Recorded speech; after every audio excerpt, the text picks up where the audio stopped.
और आइए फिर से लिए चलते हैं लखनऊ, जहां पर बीजेपी की प्रदेश कार्य समिति की बैठक हो रही है और सुनते हैं भूपेंद्र सिंह चौधरी को। कायम करने में प्रगतिशील रही।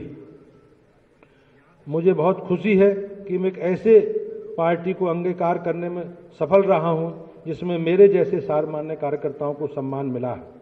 माननीय प्रधानमंत्री जी नरेंद्र मोदी जी और पार्टी के राष्ट्रीय अध्यक्ष माननीय जगत प्रसाद नड्डा जी तथा पार्टी के शेष नेतृत्व का आभारी हूं, जिन्होंने मुझ जैसे कार्यकर्ता पर भरोसा करते हुए अध्यक्ष के रूप में आप सबको के बीच में काम करने का अवसर दिया है।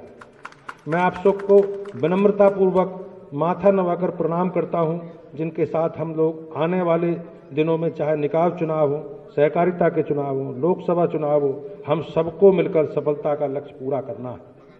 भाइयों बहनों, आप सब जानते हैं प्रदेश में नगर निकायों के चुनाव अब तक संपन्न हो चुके होते, लेकिन विपक्षी दलों ने जिस तरह से हथकंडे अपनाकर निकाय चुनाव में अड़ंगा खड़ा करने का कुछ प्रयास किया है, जिसके कारण ये परिस्थिति उत्पन्न हुई है। निकाय चुनाव विलंबित हो गए हैं। विपक्ष की गलत राय कारगुजारी से आज प्रदेश के नगर निकाय प्रशासनिक तंत्र के अधीन चला गया है। लेकिन मुझे विश्वास है समाज के सभी वर्गों के हित चिंतन करने वाली हमारी सरकार, माननीय योगी आदित्यनाथ जी के नेतृत्व की सरकार, न्यायिक प्रक्रिया का सम्मान करते हुए नगर निकाय चुनाव शीघ्र कराकर निकायों में लोकतंत्र की बहाली कराएगी। उत्तर प्रदेश में पिछड़ों के नाम पर राजनीति करने वाले और सत्ता हासिल करने वाले इन दलों के नेताओं ने अब तक सिर्फ अपने परिवार, अपने चहेतों का ही भला किया है, लेकिन जातियों की राजनीति करने वाली ये परिवारवादी दल ये भूल चुके हैं कि उत्तर प्रदेश की जनता अब चुनाव में जाति, भाई भतीजावाद और राजनीति को नकार चुकी है। इसलिए मेरा विश्वास है कि कोर्ट की अनुमति के बाद जिस दिन भी प्रदेश में नगर निकाय के चुनाव होंगे, भारतीय जनता पार्टी चुनावों को बाधित करने वाले इन सभी राजनीतिक दलों को पूरी ताकत के साथ जुटकर हम पराजित करने का काम करेंगे और उत्तर प्रदेश की महान जनता इस कृत्य के लिए ने सबक जरूर सिखाएगी। भाइयों बहनों, बिना रुके बिना थके परिश्रम की पराकाष्ठा करने वाले देवतुल्य कार्यकर्ताओं ने जहां प्रदेश में उपचुनाव और में भाजपा को जिताने का काम किया है, वहीं खतौली और मैनपुरी के चुनाव में असफलता पाकर ये संदेश भी दिया है कि हमको अभी मिलकर परिश्रम और ज़्यादा परिश्रम करने की जरूरत है। उत्तर प्रदेश में 2024 के होने वाले लोकसभा चुनाव में शेष बची लोकसभा सीट कर जीतकर मिशन 2024 के 80 लक्ष्य की पूर्ति करने का और एक बार पुनः माननीय प्रधानमंत्री नरेंद्र मोदी जी के नेतृत्व में प्रधान सरकार बनाने के प्रतिबद्धता को हम सब लोगों को मिलकर पूरा करना है। यह लक्ष्य हम सब मिलकर पूरा करेंगे, ये मेरा विश्वास है।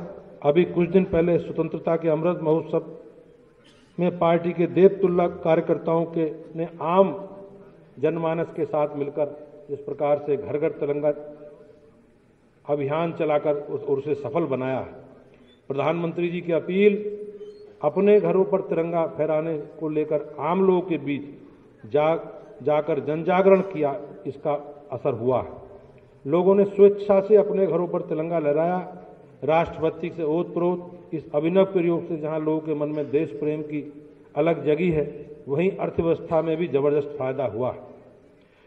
पार्टी द्वारा चलाए गए सेवा पखवाड़े के अंतर्गत रक्तदान शिविर, निःशुल्क स्वास्थ्य परीक्षण, स्वास्थ्य मेला, माननीय मोदी जी के व्यक्तित्व की प्रदर्शनी, स्वच्छता अभियान, जल ही जीवन है, वोकल फॉर लोकल, कृत्रिम अंग वितरण कैंप, प्रबुद्ध जन सम्मेलन, कोविड टीकाकरण केंद्रों पर स्टॉल लगाकर जनता को जागरूक करने का अभियान, टीबी मुक्त राष्ट्र अभियान के अंतर्गत जन भागीदारी के माध्यम से इस बीमारी से ग्रसित व्यक्ति को गोद लेने का काम, पर्यावरण संतुलन की दृष्टि से वृक्षारोपण का काम, महात्मा गांधी जी की जयंती के अवसर पर खादी के उत्पादों को खरीदने का आग्रह, विविधता में एकता के कार्यक्रम के अंतर्गत एक भारत श्रेष्ठ भारत के परिकल्पना को साकार करते हुए जनपद में विभिन्न संस्कृति को सजोते हुए विविधता के में एकता के कार्यक्रम किए गए हैं।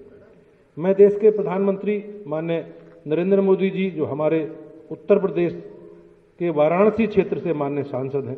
विशेष तौर पर उनका अभिनंदन करता हूं कि जिन्होंने काशी तमिल संगमम की परिकल्पना की और 19 नवंबर को उद्घाटन के कार्यक्रम में सम्मिलित हुए। यह भारत की गौरवपूर्ण संस्कृति विरासत से देश को परिचय कराने की यात्रा की शुरुआत है।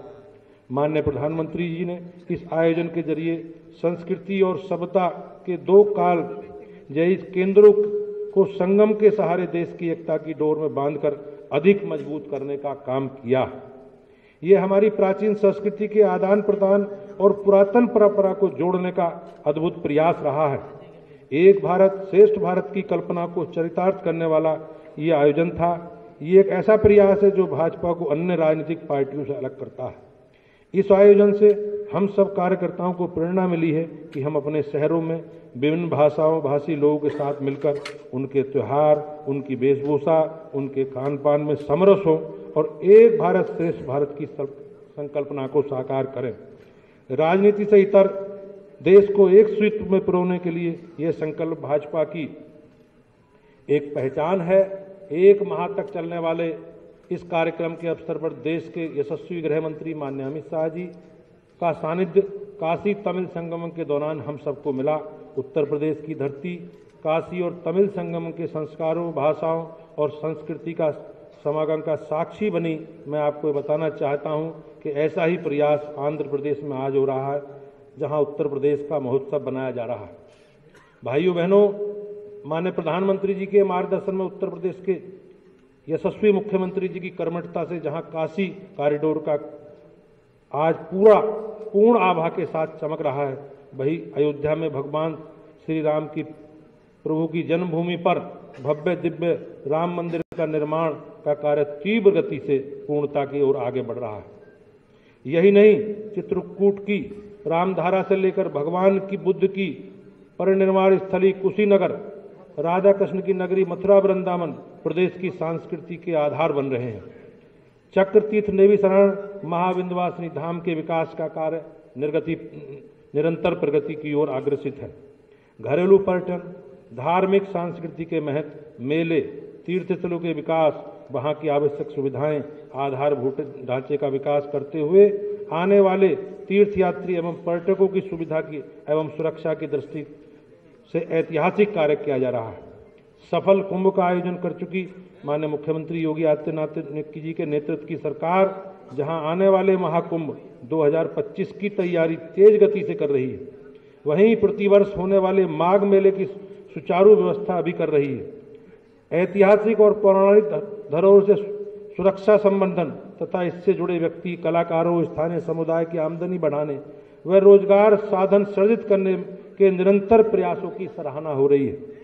माननीय प्रधानमंत्री नरेंद्र मोदी जी के मार्गदर्शन में और माननीय उत्तर प्रदेश के मुख्यमंत्री योगी आदित्यनाथ जी के नेतृत्व में सबका साथ, सबका विकास और सबका प्रयास की नीतियों पर चलते हुए जन कल्याणकारी कार्यक्रमों को राज्यों में मूर्त रूप दिया जा रहा है। अपराधों के प्रति जीरो टॉलरेंस की नीति अपनाकर माननीय मुख्यमंत्री जी की सरकार ने कानून व्यवस्था के मोर्चे पर देश भर में सफलतम सरकार साबित हुई। इतना ही नहीं, उत्तर प्रदेश की सरकार अपराध के प्रति जीरो टॉलरेंस की नीति का अनुसरण अब अन्य राज्य भी कर रहे हैं। हम सब जानते हैं 2017 से पूर्व विपक्षी दलों की सरकारें उत्तर प्रदेश में होती और किस प्रकार की परिस्थिति थी। यहाँ निवेशक तो आना दूर, प्रदेश से लोग निवेशक पलायन कर रहे थे। उस समय न तो वे सुरक्षित थे न उनकी पूंजी सुरक्षित थी। आज उत्तर प्रदेश में माननीय मुख्यमंत्री जी की सरकार का जनमानस का विश्वास और भरोसा जीतने में सफल रही है, जिसके कारण निवेशकों का भरोसा पाने में भी सरकार कामयाब रही है। प्रदेश को देश की नंबर 1 अर्थव्यवस्था बनाने की ओर अग्रसर हमारी सरकार बड़ी संख्या में निवेश करा रही है। निवेशकों को आकर्षित करने के लिए मंत्री समूह के देश से लेकर विदेश तक के प्रवास, रोड शो ने उत्तर प्रदेश के बारे में एक आर्थिक अवधारणा को स्थापित किया है। बड़ी संख्या में निवेशकों ने उत्तर प्रदेश में निवेश की इच्छा जताई है, जो आने वाले तीसरी ग्राउंड ब्रेकिंग श्रेणी में मूर्त रूप लेने जा रही है। प्रदेश के भयमुक्त वातावरण ने न सिर्फ निवेशकों को आकर्षित किया है, बल्कि उत्तर प्रदेश अपराध, गुंडागर्दी और अराजकता वाली छवि से भी मुक्त हुआ। लोक कल्याण संकल्प पत्र को लेकर प्रतिबद्ध सरकार ने किसानों के लिए जहां एक और सौर ऊर्जा के क्षेत्र में आत्मनिर्भर बनाने के लिए सोलर पंप प्रदान करने में एक नया मुकाम हासिल किया। प्रदेश में प्राकृतिक खेती को बढ़ावा देने के लिए काम हो रहा है। किसानों में गन्ना भुगतान का मूल्य भुगतान हो या किसानों के लिए एफपीओ की स्थापना कर उन्हें प्रोत्साहित करने का काम किया जा रहा है। सभी मोर्चों पर सरकार पूरी तरह से सफल रही है। मोटे अनाज को बढ़ावा देने के लिए लगातार उसी दिशा में प्रोत्साहन में जुटी प्रदेश सरकार ने बीज वितरण और खरीद में दोनों मोर्चों पर समान कार्य किया। राज्य में प्राथमिक माध्यमिक शिक्षा को लेकर अपने आप में एक उदाहरण है। प्रदेश की सरकार में बेपटरी हुई प्रदेश की शिक्षा व्यवस्था को 97% से अधिक बच्चों को प्राथमिक विद्यालयों में प्रवेश देकर सरकार ने शिक्षा के प्रति अपनी प्रतिबद्धता को दोहराने का काम किया। ऑपरेशन कायाकल्प योजना के तहत प्रदेश में विद्यालयों में एक नया आयाम स्थापित किया। टैबलेट वितरण, स्मार्टफोन वितरण से लेकर चुनावी सभाओं में सरकार को कटघरे में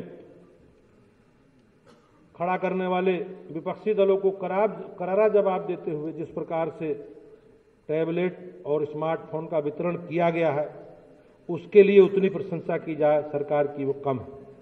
हम जानते हैं राज्य में एक बार सपा की सरकार आई जिसने लैपटॉप के मूल्यों से अधिक उसके वितरण का खर्चा उनके समारोह पर कर दिया था। भाइयों बहनों, सरकारी नौकरी में भी पारदर्शिता किसे कहते हैं, यह सरकार के नियुक्ति पत्रों के सामूहिक वितरण से समझा जा सकता है। इससे राज्य में एक नए वातावरण का सृजन हुआ। राज्य के तकनीक विकास के लिए प्रतिबद्ध सरकार ने नोएडा में आधुनिक डाटा सेंटर की स्थापना कर एक नई पहल की है। राज्य में आधारभूत ढांचे को विकसित करने के लिए एक्सप्रेसवे नेटवर्क का काम तेजी से किया जा रहा है। चाहे गंगा एक्सप्रेसवे का निर्माण की ओर उत्तर प्रदेश सरकार के बढ़ते कदम हो या लखनऊ कानपुर एलिवेटेड एक्सप्रेसवे के लिए किए जा रहे कार्य या फिर तेजी से निर्माण किए जा रहे गोरखपुर लिंक एक्सप्रेसवे सहित अन्य आधारभूत ढांचे की दिशा में किए जा रहे कार्य उत्तर प्रदेश के अंदर आगमन की दृष्टि से अनुकूलता का माहौल पैदा कर रहे हैं। वही राज्य का विकास का प्रतिबिंब भी बन रहे हैं। देश की पहली रैपिड रेल का निर्माण उत्तर प्रदेश में तेजी से चल रहा है, जो राष्ट्रीय राजधानी उत्तर प्रदेश के संपर्क के लिए अनुकूलता पैदा करेगा। हवाई अड्डों के विस्तार की दिशा में किए जा रहे कार्य और माननीय प्रधानमंत्री जी की प्रेरणा से वाराणसी में गंगा विलास क्रूज का आरंभ किया जाना पर्यटन की दिशा में एक दूरगामी कदम है। इससे प्रदेश के अंदर जल परिवहन को बढ़ावा मिलेगा। हम सब जानते हैं कि आदरणीय प्रधानमंत्री नरेंद्र मोदी जी की मन की बात के कार्यक्रम प्रेरक और अद्भुत बातें करते हैं, जिससे देशवासियों के हौसले बढ़ते हैं। प्रधानमंत्री जितने सरल तरीके से मन की बात के कार्यक्रम में लोगों को अनोखे कारनामों से लेकर देश की उपलब्धियों का व्याख्यान करते हैं, वह देशवासियों के हृदय को स्पर्श करती है। इस कार्यक्रम की सबसे बड़ी विशेषता यह है कि यह जनता का कार्यक्रम है। आज इस मंच पर कोई अब राजनीतिक बात नहीं हुई है। हम सभी जानते हैं कि 2023 में इस लोकप्रिय कार्यक्रम का 100वां संस्करण प्रसारित होगा। हमने पूरे मनोयोग से इसे अविश्वसनीय बनाना है। इस बार 29 जनवरी को मन की बात के कार्यक्रम में हम अपने बूथों पर सब लोगों ने सुना है। सुनने के उपरांत बूथ समिति की बैठक में भी सभी लोगों को इसमें सहभागिता करनी है। भाइयों बहनों, आज हम राजनीति के ऐसे पड़ाव की ओर बढ़ रहे हैं जहां लोगों की आशाएं और अपेक्षाएं हमसे बढ़ी। प्रदेश के 24 करोड़ लोग का सरोकार आज संगठन और सत्ता के साथ सीधे भाजपा से जुड़ा है। यह संगठन और सरकार दोनों के बीच मौजूद है। हर आदमी के सुख दुख में सरकार ने अपना लिया है। भाजपा सरकार कर्म प्रधान सरकार है और हमारे मुख्यमंत्री जी ने पिछले 5 वर्षों में अपरिय कौशल के साथ लोगों के जीवन को में खुशी भरने का काम किया है। कोरोना काल से लेकर अब तक प्रदेश के 15 करोड़ लोगों को लगातार राशन देकर उनके सुखी जीवन को जीने की सहायता सरकार ने की है। किसानों, महिलाओं, नौजवानों की समृद्धि हमारा लक्ष्य है जिसको पाने की ओर हमारे कदम निरंतर आगे बढ़ रहे हैं। हमारा यह प्रयास और उद्गार प्रदेश के लोगों को स्नेह प्राप्त करने में फिर से हम लोगों के लिए सहायक बनेगा, यह मेरा विश्वास है। हम अपने लक्ष्य को प्राप्ति करेंगे और जो भी चुनेंगे उसे आप सब कार्यकर्ता भाइयों बहनों के साथ उसे हासिल करने का काम करेंगे।